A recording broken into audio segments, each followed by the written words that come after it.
opportunity to present today. Today we're going to be talking about Sunburst Energy. We're a utility company here in sunny South Florida.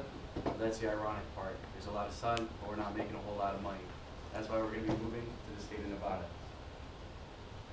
Let's reduce our carbon footprint. All of us in this room know about recycling, know about saving our energy consumption and giving back to the people that we can't provide for in the future. So that's what we're going to be talking about first today. Climate change. It's a big issue on hand. It's a political subject, an economic subject, something all of us feel today and hear about in the news all the time. So when it comes to climate change, a lot of things that we do now is going to be having a lasting impact for tomorrow. So that's why we're going to be talking about relocating and doing what we can do for the environment now. So Nevada is going to be an emerging market. We'll talk about those numbers later on, but I wanted to give you a brief introduction on that today. What I mean by emerging market is that there's not a lot of direct competition in the state of Nevada. A lot of the regulations are much different than they are in the state of Florida, and that's something that we can move, somewhere that we can move to make a lot more money than we're making right now. We're going to reduce our overhead. So in the state of Nevada, the cost of living is a lot cheaper, land is a lot cheaper, basically labor is a lot cheaper, and we're going to be buying our natural resources such as silicone from Nevada instead of importing them from Nevada as we do today. So maybe you guys don't know this, but silicone is one of the main ingredients in making a solar panel, and that's what actually captures the sunlight and converts that into energy that can power everything that we have going on today. And this picture is just the solar field if you don't know what a solar panel looks like. So Nevada is considered the silver state, but in my eyes, it's the golden state. So the graph on the left is household income. State of Florida, people are spending money in different locations. They're not really thinking about saving money for energy consumption. But as you can see from this chart, they have a lot more of a median income when it comes to how much money they can spend when it comes to providing for new types of energy and new types of resources for their own homes and for their businesses. Also, the population is very different. So in the state of Florida, we're looking at roughly 20.6 million people. That's a lot of people when it comes to consuming energy. For us, you might think, great, this is our market, we can dive right into it, but it's very tough to compete with FPNL and these different types of power companies that have basically all the power purchasing agreements when it comes to maintaining energy consumption. I'll explain that a little bit later. Now, Nevada doesn't have that many people, and that's why it's considered an emerging market. We're thinking about the next 10 to 15 years, not just the now. Also, the population per square mile is completely different. In the state of Florida, there's roughly 350 homes for every square mile, whereas in the state of Nevada, there's less than 25 to 30 homes for every square mile. So that means that these people can actually build their own facilities on site, and they can convert their own power for their homes and sell back to the grid, which is called net metering. And I'll explain that on the next slide. So I don't know if you guys know what net metering is, but in the state of Florida, we can't do net metering because of our regulations. So net metering is the ability to maintain your own energy production, and whatever you don't use gets sold back to the grid. So essentially, you can make your own power and then sell it back to the grid and sell it to other people so that they can use it. So basically, you're reducing your overhead when it comes to yourself and for our company's sake.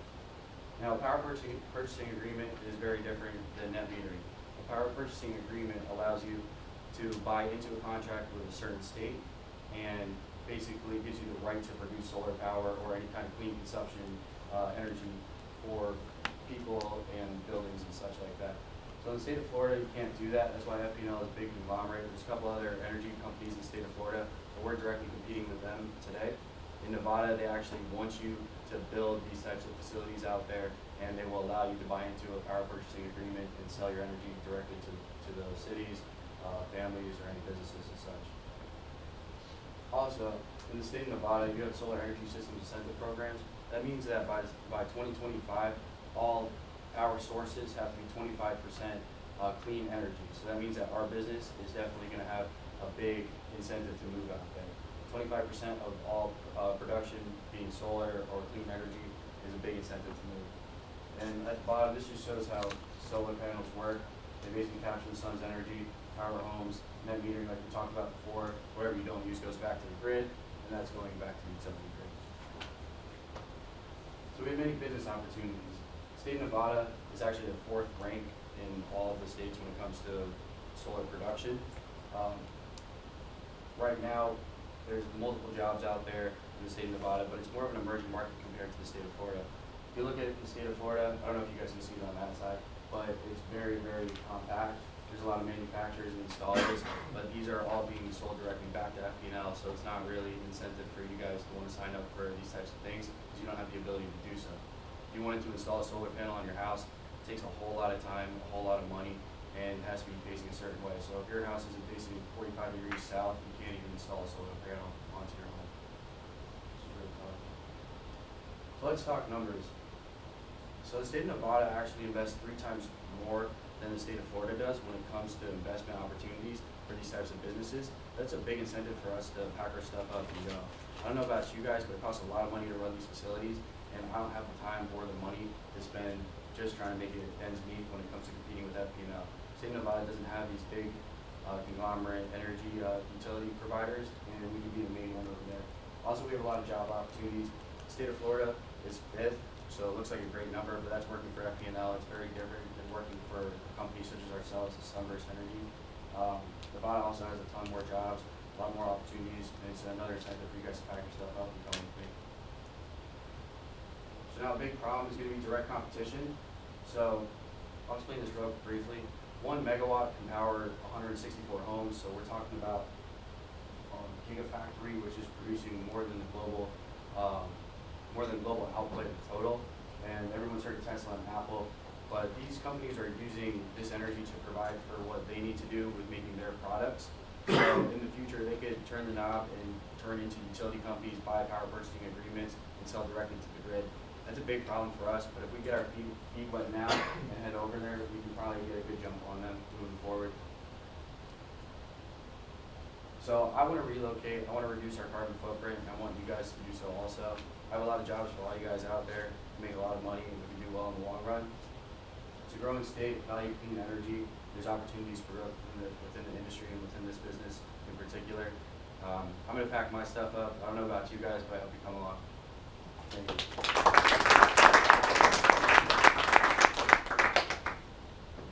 Any questions?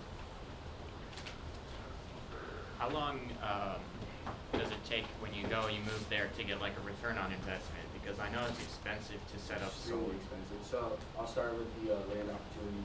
So if you want to buy probably about 500 acres down here, it's going to cost anywhere from $2 to $3 million. Over there, it's about $500,000, and we're getting our silicone directly from Nevada instead of importing it from Nevada to Florida. So our overhead is extremely reduced. I would say it'll take a couple of years to get ourselves going, but it's more for the long term, probably 10, 15 years out. Gotcha. Do you recommend that we leave Florida completely, or do you plan on keeping a few people in Florida? We are getting out of Florida. It's real tough in Florida. A lot of the regulations that they have going on, they don't make it very optimistic for companies such as myself to do business here. So that's why I want to move to Nevada and kind of get a fresh start with